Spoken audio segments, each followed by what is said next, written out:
Hello, and thank you for joining me again. This is another episode with the worms, and what I am doing first is finishing up the harvest for the worms that were baited. In the castings that were left behind, they were a little damp, but the worms were not in the bait tray at all.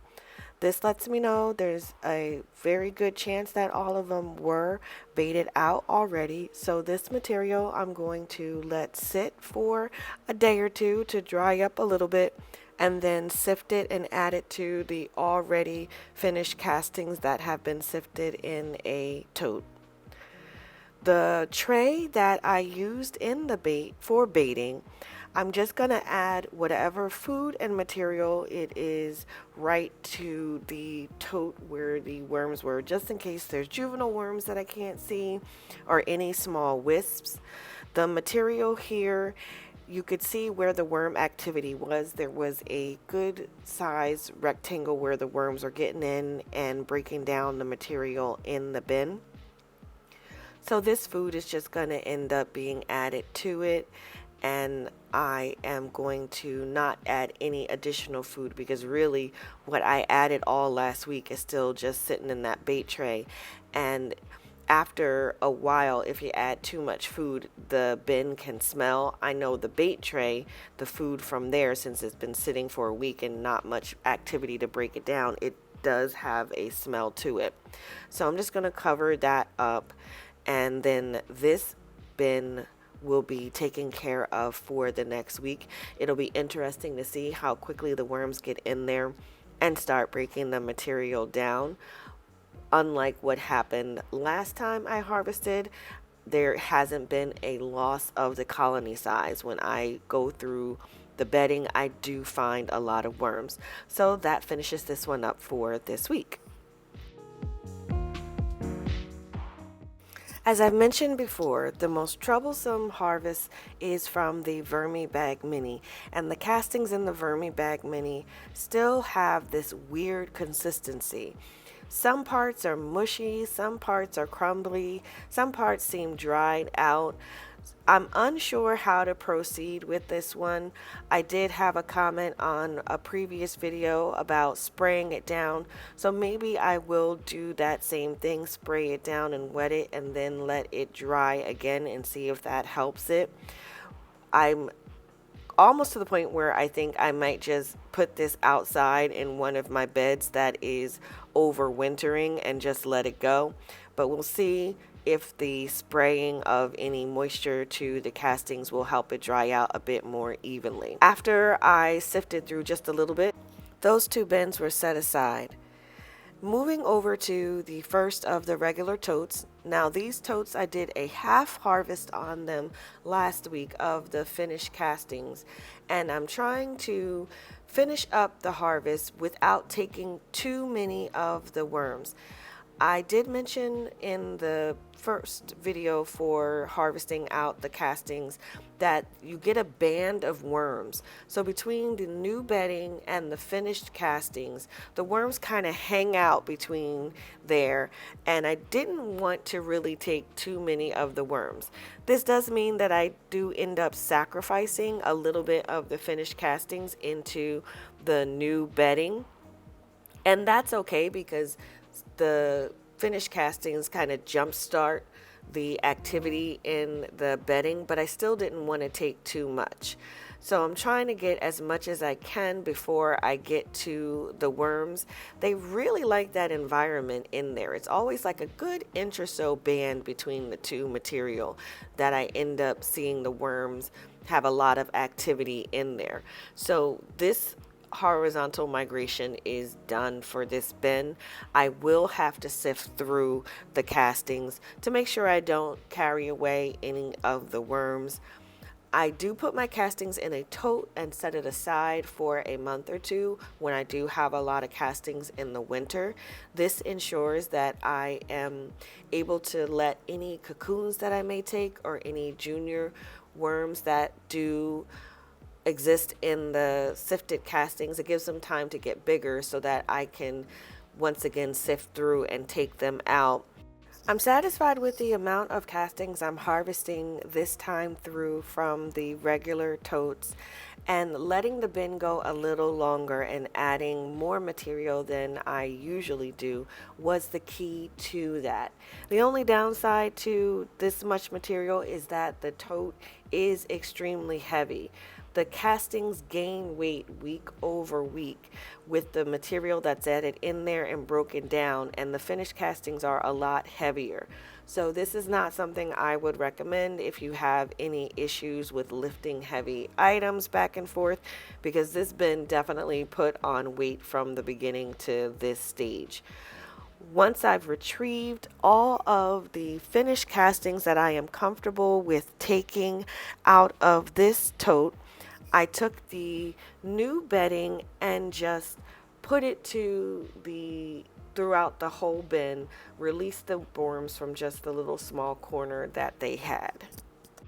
This week, the material wasn't broken down as well or completely as previous weeks, so I just left the food that was there in the bin, didn't add anything to it, put the grit on top, and closed up the bin.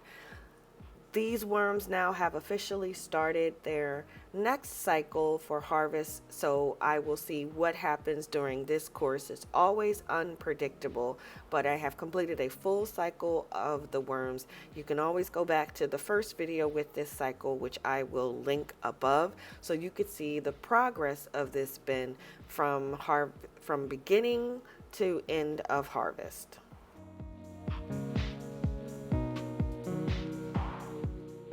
A lot of the same actions were taken with the second regular tote as it was ready to complete the migration as well.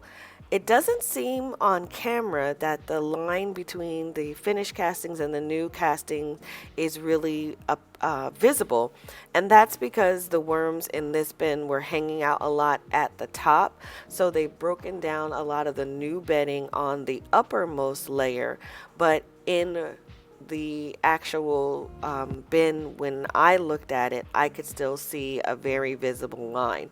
But there was a bigger band on this one where the worms were hanging out. So for this tote, I did have to take some more worms, a larger portion of worms, because I didn't want to give up that much casting out of the bin. Again, overall, very happy with what I was able to harvest this time around. I will be letting the castings sit and mature until I need them. I do have some plans for the indoor garden to plant some things in the month of December and the month of January. So I will be using the castings sooner rather than later. They won't get to sit around until the spring, but knowing that I've taken some worms and knowing the activity in the castings that I can see here, before I use any of my finished castings, I'm going to give them a sift again with the fine mesh sifter that I have, just to see if I find any worm friends hanging out in the bin. And then once I take that apart and spread it all over, I also found some larger chunks of food in this one as well.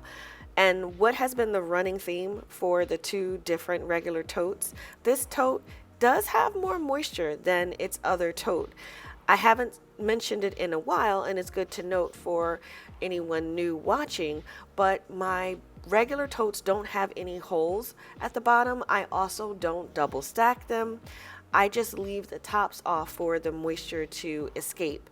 And because of this, it does affect the levels of water that's in the bin from week to week. And this one, even though it's kept in the same conditions as its sister bin, does tend to hold on to moisture. But it doesn't stop the worms from working. This bin, after taking out all of the castings, has been completed, and it'll rest up for another week, and we will start this journey again with the new harvest. In the second VermiBag tote, I have my colony, which I am building. Now this particular colony I'm not going to be harvesting from for some time, and that's because when the last harvest ended, these guys lost a lot of members of their colony. I'm not sure what happened in the bait process, and it's what caused me to decide to do horizontal migrations more often in my bins than anything, because I did a harvest and 1 week I got a good amount of worms, and the next week there were no worms in the castings despite the castings not being dry and not seeing any evidence of the worms having done a mass exodus from the bait tray. So what I'm doing in this one is just trying to build the colony again, and it makes me happy to see that there are different clumps of worms throughout, whereas before I could barely find the worms. They might be in one particular place. Now I'm seeing the worms more spread out. So I do feel good that they are multiplying in the bin and are happy and building the colony. The food that was in this bin wasn't broken down, so I just put it right back in with some more grit, didn't add any more to it. Don't want to overfeed the bin, and this one is set up for the week. That'll bring me over to my last and final bin, which is the VermiBag Mini. I do love the VermiBag Mini. It is my one and only flow through system, and I love it for the fact that you can put a ton of food and a ton of material in this bin, and it is pretty hefty. I don't have a problem with a lot of leachate in this bin. It doesn't hold on to too much moisture for the most part if you use it the right way, and I say that with quotes because I did do, for a couple of weeks in the summer, I just added a bunch of food and moisture to this bin, and I didn't have a ton of leakage out of this particular bin. Couple of drawbacks are the crispy edges of the bin and how uncomfortable it is for me to harvest this bin. I really need to find someone that builds things so I can get a lever system where it raises up, because getting down onto the floor is not comfortable for me. The environment in this bin is pretty much the same. I am working on building the level of material since I did harvest quite a bit of castings out of this.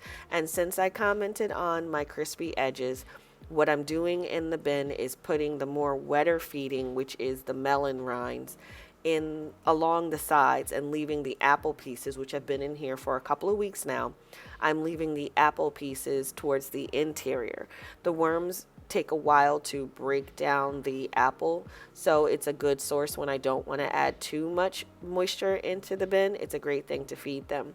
I think next week I'll break these down if they are still in larger chunks, because they're getting in there, but they're not really breaking it down like I want them to.